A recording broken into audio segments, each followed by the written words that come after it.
Greetings all, I'm Aaron Mills, and welcome back to the Riverdale Vlogs, episode 11, To Riverdale and Back Again. Now, before we begin everything, let me point out a little bit of trivia and why this episode is titled that way. I mentioned earlier that every single episode title in this series so far has either been the title of a movie or has been the title of a source for a movie, as I said in the case of Heart of Darkness, which eventually, of course, became Apocalypse Now.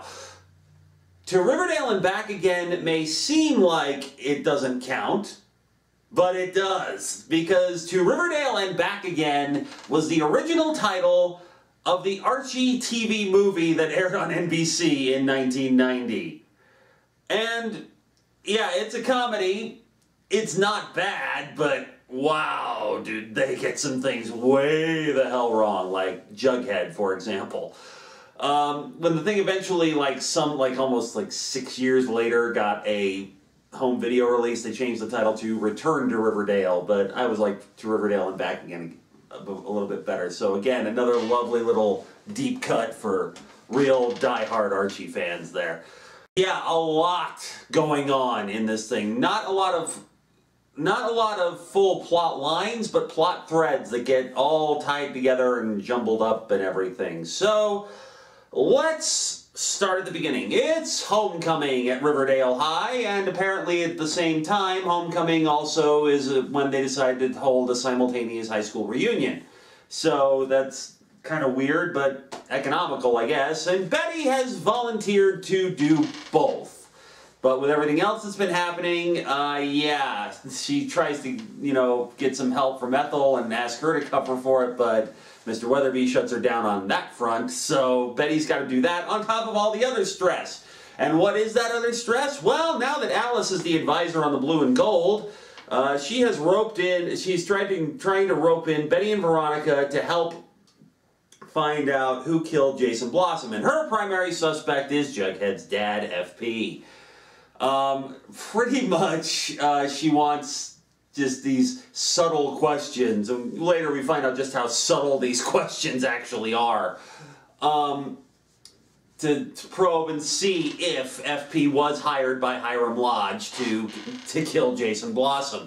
Betty, naturally, having had enough of her mother's shit, pretty much says no, she's not going to do that, that Jughead's word was good enough for her, and she goes off to do the stuff with the reunion. Later, however, Veronica, having her own crisis and really, really wanting to know for sure whether or not her dad is as much of a bastard as he seems to be, especially since it looks like the testimony that she and Hermione gave is going to substantially reduce Hiram's sentence to time served, which means he'll be out of jail in a few months, or a few weeks even. So if that happens, there's a possibility they may move back to New York, or more likely, he's coming to Riverdale. So, yeah, Hiram could be out, and obviously, Hermione's in denial that he might be a murderer, that he might be the mastermind behind Jason's murder, and Veronica is not happy because she wants to know for sure. So she goes ahead with Alice's scheme. Alice's scheme is fairly simple. She's going to invite FP and Jughead to dinner, and while that's going on, Veronica's going to break into the trailer, into the Jones trailer, and try to find proof that FP is still on Hiram's payroll. Speaking of FP himself, he has, in fact, cleaned up his act. Jughead goes back to the trailer only to find that, yes, it's been cleaned up, there's been some painting done, and FP actually has shaved, and apparently has not been drinking ever since he started working for Fred. So, Jughead, looks like Jughead might actually get a shot at getting his family back. So he's thinking about moving back in with his dad, which is good. That's a good thing.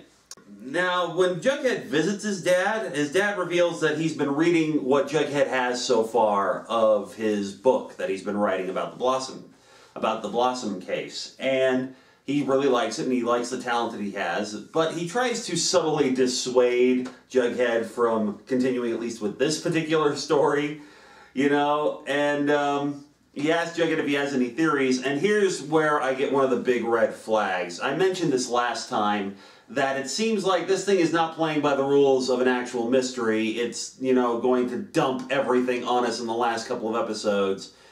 And here's one of the biggest red flags in there. It seems like the writing team just used Jughead as a surrogate to basically tell those of us who have been invested in the mystery that the mystery ultimately doesn't matter.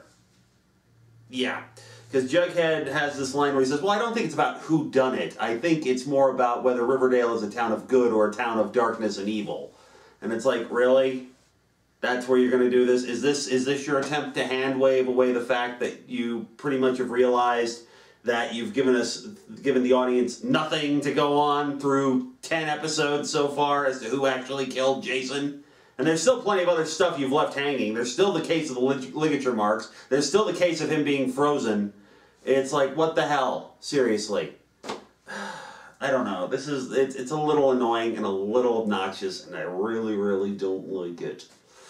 But, like I said, I'm still invested in the show. It's not like I'm going to stop at this point with only two episodes to go. It's all going to depend on how they tie everything up. We'll see. That later, and then that brings us over to Archie. As we all know, Archie's mom, Mary, returned from Chicago with Fred, and she's in town for that. She decides to go to it was a spur-of-the-moment thing, she says, so they're, you know, there, and Archie's kind of a little weirded out that, you know, everything seems to be okay, but, you know, we get the feeling that Mary didn't like that life was kind of becoming predictable. They do that with a food order thing. Life is apparently becoming predictable with Fred, which is seems to be part of the reason why she left.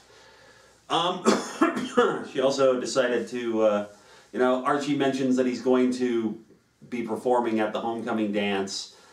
You know, Archie is also kind of conflicted about what happened between him and Veronica at the party, and he doesn't know if they're a thing, and Veronica's kind of pushing him off because she feels the same way about him, but there's too much other crap going on, and she doesn't think she can handle it at the moment. And Archie, you know, comes up with the idea of performing at the dance and asks Veronica if he can actually have that duet that they originally were going to do before the whole thing with Josie and Val and all that. You know, Archie still mentions it to his mom that he's going to perform at the dance, and they decide to go to the dance so they can see it happen and all that. That night, Jughead talks to Archie about, you know, they talk about their parents and their home lives and whatnot, and Jughead happens to mention that, you know, FP read his book so far and asked him questions, was actually engaged with it, and he's really happy about that. And Archie gets a little bit nervous because he also knows some of the things that have been going on. And so he goes to he makes an excuse, which Jughead sees right through, but figures he's just going off to see Veronica in the middle of the night. So, which he is, but not for the reasons Jughead thinks. No, Archie goes and talks to Veronica, and he's in. Now Archie's fully invested in what's going on. So now we've got everybody fully invested. Our four main leads, Archie, Betty, Veronica, and Jughead, all invested in Jason's murder. So, oh shoot, I skipped something. I'm sorry, excuse me. Let's backtrack a little bit to the Blossom House. So Polly and Cheryl have decided to go to the homecoming dance together, you know, since it's the next best thing to Polly and Jason actually being at the homecoming dance that year. So, you know, and Polly's still kind of investigating, but not making a lot of progress while living at the Blossom House. She says she discovers secrets, one of those secrets being that, yeah, Clifford Blossom wears a wig. Not because of anything dire, it's almost sheer vanity, basically. His hair's gone gray, and apparently, according to Cheryl, he tried dyeing it, but we never found out why. So he, like, has a bunch of wigs that he wears, because apparently Blossoms have to have red hair. It's like a Blossom trademark. Anyway, you know, Polly gets called out for... Clifford catches Polly peeking in at him without his wig on, and, you know, Penelope calls Polly out and tells her that that's off limits, and, you know, she apologizes and all that. And then gets a little bit sneakier when Penelope and Clifford are out of the house, and while she and Polly are getting ready for the dance... now Cheryl and Polly are getting ready for the dance, and she tells Cheryl, you know, it's a retro thing, so we should steal some of your mom's old jewelry. should borrow some of your mom's old jewelry. And she's like, you're naughty. And, you know, Cheryl loves anything that pisses off her parents. So they go into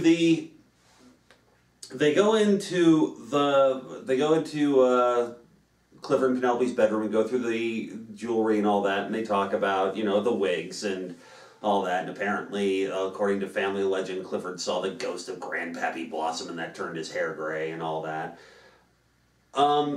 Cheryl has some weird things. She's just like, you know, we live or die by our red curls. Personally, I like silver foxes. It's like, Cheryl, we already know you kind of had inappropriate feelings for your brother. Are you having inappropriate feelings for your dad as well? Cheryl, you're worrying me, Cheryl. But thankfully, before she can elaborate, she makes a discovery. The antique wedding ring that belonged to Nana Rose, which she gave to Jason and Polly, is back in Penelope's jewelry box. And Polly hasn't seen it since, you know, Nana gave it to Jason. And everybody just thought the ring was lost. So why is it back in Penelope's jewelry box? And later, Penelope explains to Polly that basically Jason, when he decided to walk out, apparently had some big public fight with Clifford, threw the ring in his face and stormed out. That doesn't seem to ring true with me. Because at this point, I think it's pretty well established we can't trust anything any of the Blossoms say. At all. We have absolutely no reason to believe anything the Blossoms say is true. Because we know that all three of them will say anything to make themselves look good. Cheryl, so later, you know, after this thing, Polly's apparently been having, like, milkshake cravings every day, so they've been providing one from Pops, and Penelope apparently put a bunch of, like, natural herbal relaxants. It's probably a fucking Vicodin or something, who knows. Puts it in her milkshake and knocks Polly out. Why? Probably just so she can't tell anyone about the ring in public. Cheryl says that she threw the ring down the toilet to get rid of it, so that it may be better that if no one knows where it is anymore, so that way if Polly does say anything, it's her word against theirs. And that's fine and dandy, but she does ask if the story is true, and Clifford answers a little bit too quickly that, yeah, it absolutely is true. Absolutely. That's what we told you. That's what we told. That's absolutely true. Don't believe him. Do not believe it. I have no reason to believe anything the Blossoms say, not even to each other. I have no reason to believe that. So now that we've got Archie and Veronica on board with Alice's plan, Alice invites Jughead and FP to dinner. And Betty knows what Alice is going to do, at least as far as trying to interrogate FP. But FP's a lot smarter than Alice thinks he is and knows exactly what she's doing. You know, so it's polite conversation and all that jazz. And Betty decides to be sneaky on her own and invites her dad back to the house for dinner just to piss her mom off. And good for you, Betty. So Betty and Hal start snarking at each other and all that. And they start talking about homecoming and the homecoming when they were teenagers. And FP starts telling a story about how he and Fred, back when they were in their band, the Fredheads, and they were getting ready to perform backstage, he saw Alice and Hal arguing. It's like they were talking about something, and it's like, and just when you think you realize, oh crap, FP knows Alice had an abortion. Alice knows Hal talked her into having an abortion. And yeah, and it looks like he's about to reveal it, but then it's like, I'm not sure what it was, but it sounded like life or death. Death, knock it off, Hal. I will if you will. Well, if you will, Alice. I don't care what you think of me, just don't do this in front of my son.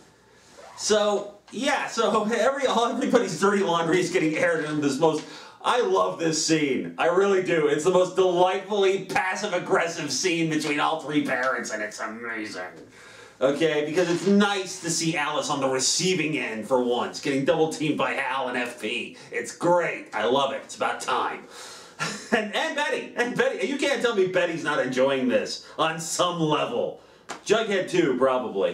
When they get to the dance, Betty notices that Cheryl's by herself and asks what happened to Polly. Cheryl basically makes the excuse that Polly had a massive sugar crash and crashed out and canceled, and, you know, Cheryl acts like a bitch because that's what Betty's expecting,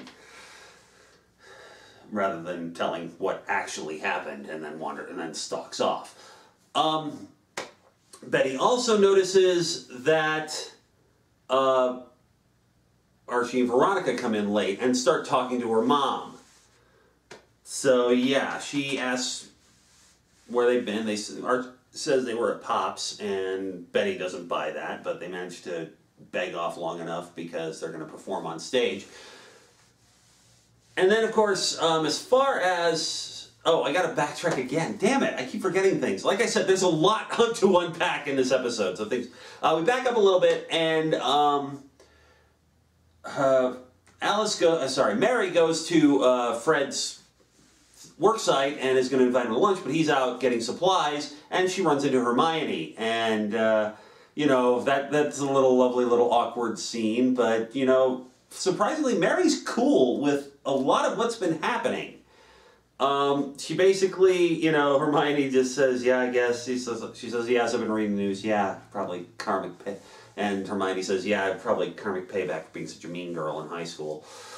But like I said, Alice seems to be aware of what's going on and is cool with it because she invites Hermione to go to the homecoming dance / reunion with her and Fred. So it's like, holy shit, was Fred like Archie when he was a teenager and have two girls on his arms? And, you know, it was Fred. Is this a generational thing? Do the Andrews men just manage to get themselves involved in these very strange love triangles where jealousy really isn't a big thing? It's a little bit more than that because, and once again, Alice gets totally served. It's amazing. She's in the bathroom, she sees Mary's there, and she's like, oh, Mary Andrews, I didn't, and she just starts saying, I didn't know you were a polyamorist. She's like, I don't think that's actually a word. Now, hang on, I gotta say this because I don't know. Again, I don't look in on what happens because I've done it a couple of times and that was a mistake. Do not go into Twitter or Tumblr under the Riverdale hashtag. There is stupid there that does not sleep. I'm willing to bet, though, that somebody at least has gotten into a twist over the idea of the word polyamorist not being an actual word. Let me clarify. I don't think the show... Let me put it this way. I don't think the show is actually saying that polyamory isn't a thing. Polyamory is very much a thing. What I think they're saying is the specific word, polyamorist, is not actually to be found in a dictionary, okay? So if you've got your shorts in a knot over that, just stop, okay? Don't get hung up on the terminology. Just take it as, you know, Mary pretty much putting Alice in her place, which she does later when Alice tries to, you know, it's like, oh, you didn't know, I'd be ashamed. It's a compliment, Mary. I don't know if I could show my face in public after seeing what they've been up to. Oh, I'm sorry, did you not know? And she's like, Fred's a big boy, he can do what he wants. So yes, Alice knows what's going on, and odds are, well, she's been in Chicago, it's been 2 years, she's probably been dating other guys too. So yeah, I don't think, you know, Molly Ringwald is a delight. Molly Ringwald and Luke Perry are absolute delights in this series. I love it. It was great casting. Kudos to the producers for that. Wow. And it's just wonderful to see both of them. It's great. I love it. Anyway, almost forgot. One other thing. Again, backtracking a little bit. When FP drops off Betty and Jughead at the dance, Jughead mentions to him that he's thinking about coming home, and FP says, well, you know what, I can do you one better. I'm thinking we can probably, now that I've got my act cleaned up, it's time to bring the whole family back together. Your mom's got a great setup in Toledo, and there's work there, and Jughead's like, wait, well, what about Riverdale? It's like, listen, I don't think this is a town for us anymore. This town chews up people like you and me. And, you know, Jughead's conflicted because he and Betty are dating right now, and, you know, so, you know, it's something to think about and talk about and all that, and he wants to talk about it with Betty and everything. So, you know, so FP goes home, and Archie and Veronica, you know, take the stage, Archie and Veronica take the stage to, oh crap, god damn it. I am so sorry. Like I said, there's a lot going on in this episode. Backtracking a little bit more, during the dinner scene, Archie and Veronica break into the trailer because Archie knows where the spare key is kept.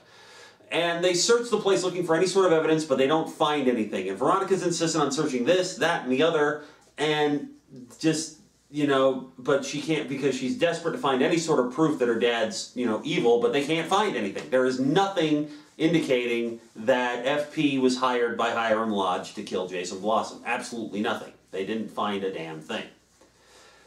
Anyway, back at the dance. Archie and Veronica take the stage, and, you know, it's one of those things where they're asked to do some upbeat covers where Veronica saves Archie's ass and says they'll do some upbeat covers because Archie's songs are great, but everybody says, you know, they make you want to slit your wrists, and it's supposed to be, you know, fun.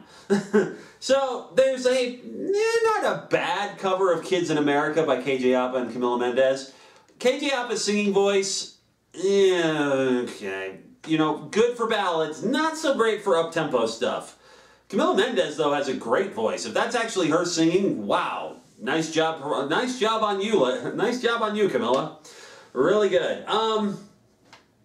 So while that's going on, we notice a couple of things happen. One, Cheryl is in the crowd watching Archie and Veronica perform, and she gets upset and walks out of the dance. Why? Don't know. Don't know if it's just another moment where Archie's reminding her of Jason or what. Secondly, while all this is going on, Sheriff Killer shows up at the Jones trailer while FP's there with a warrant to search the place. So they, you know, and FP's like, go ahead, I got nothing to hide. And they tear the place apart, and they find in one of the closets a lockbox, which has a revolver in it. I'll get to the revolver in just a second. So, it has a revolver in it, and, you know, FP gets arrested because they found what they were looking for in the search warrant, which gives them probable cause.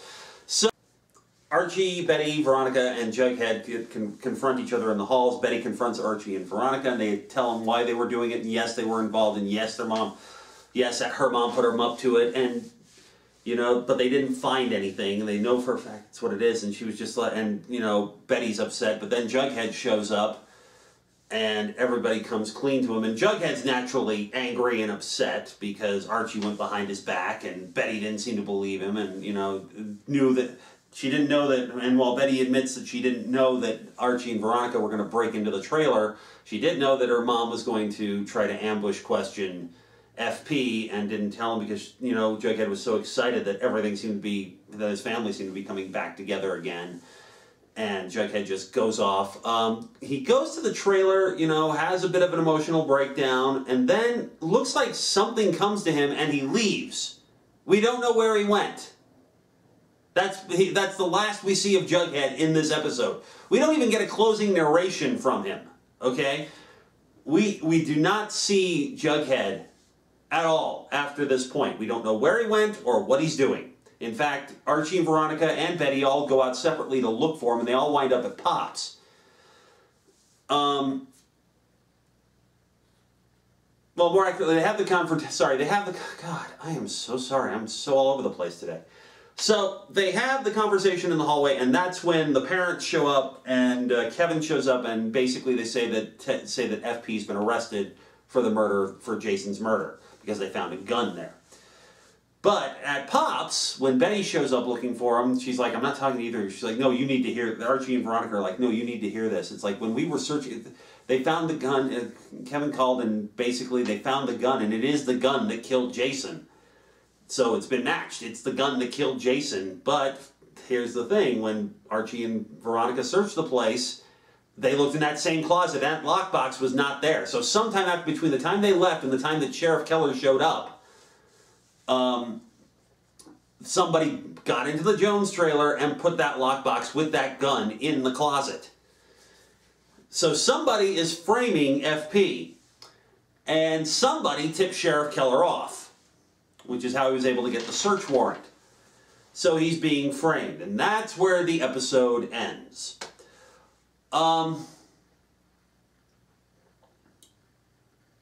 So yeah, we don't know where Jughead is. Oh, one last thing. It turns out Cheryl went back home, and of course she didn't throw the ring out. She still has the ring. Why she's holding on to the ring, who knows? But she's playing some game of her own. So here's the deal. That's where we're at. Like I said, a lot of stuff coming at Fast and Furious. So here we are again at the point of theorizing. Now, originally when I watched this, I was a little pissed because it didn't seem like we had anything conclusive. But I was talking to a friend who was also watching the episode, and she pointed out something interesting. The gun that was found in the lockbox in the Jones trailer looks an awful lot like the same gun that Miss Grundy had in her car. Now,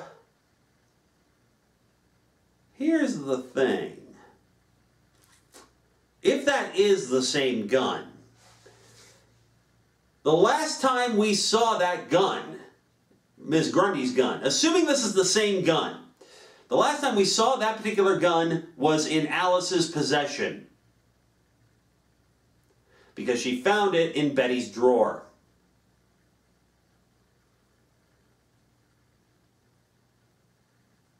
So here's what I'm thinking.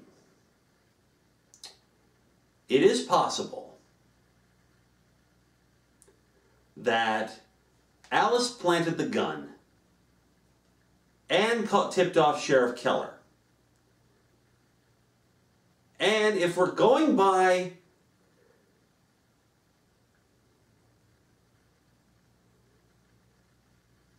Hal's apparent look of astonishment from the episode where Sheriff Keller's house was broken into, maybe it's possible that somehow Alice did break in and swipe all the stuff from the murder board?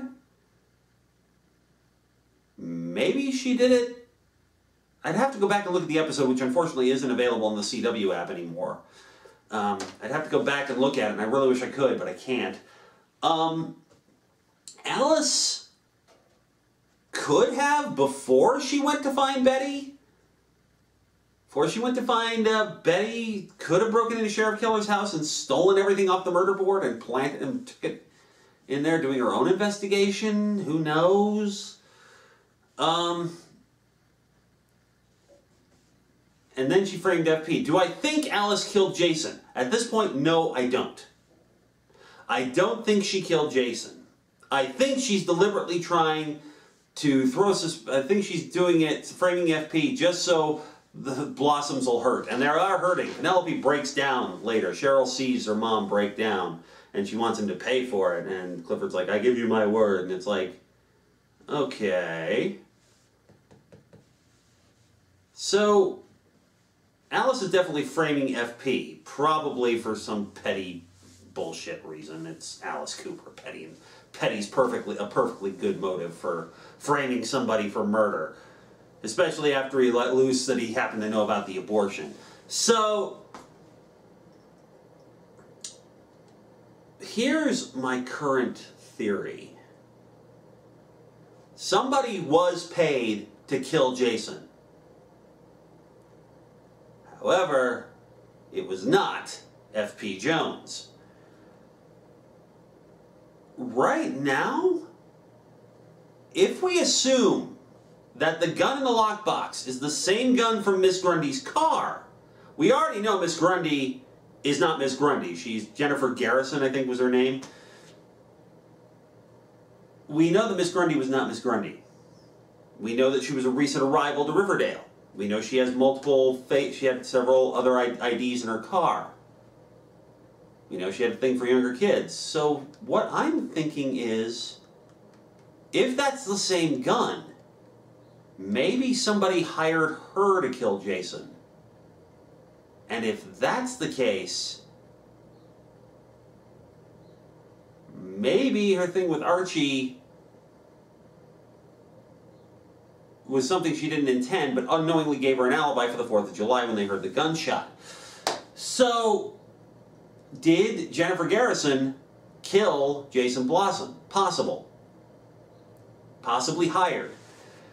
But here's the thing, is if you want to know who hired her, yes, it could have been Hiram Lodge.